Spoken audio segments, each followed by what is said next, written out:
اور اس کے علاوہ مجھے کوئی اور وے آؤٹ نظر نہیں آتا۔ بالکل صحیح ہے سمیع صاحب، ساتھ رہیے گا۔ امیر عباس صاحب نے ہمیں جوائن کیا ہے کہ پاکستان کے سیاسی اور معاشی بحران، ملک کے موجودہ حالات میں اسٹیبلشمنٹ کا مداخلت کا فیصلہ اور انتخابات کے انعقاد کی تاریخ پر جلد مشاورت ہوگی۔ ذرائع یہ بتا رہے ہیں امیر عباس صاحب، جو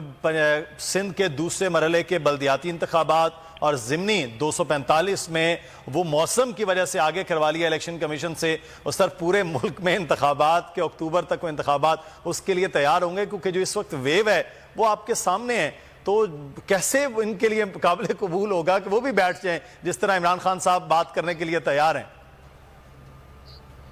تو مدثر، اگر یہ بلدیاتی الیکشن موسم کی وجہ سے آگے کروا سکتے ہیں تو ابھی تو پاکستان میں مونسون کا موسم شروع ہوا ہے، تو یہ تو پورے ملک میں ہی پھر الیکشن نہیں کروائیں گے۔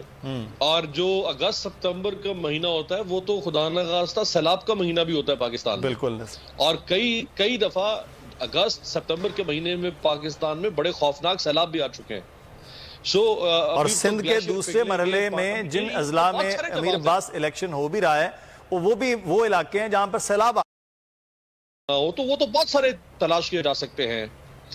عراق جیسا ملک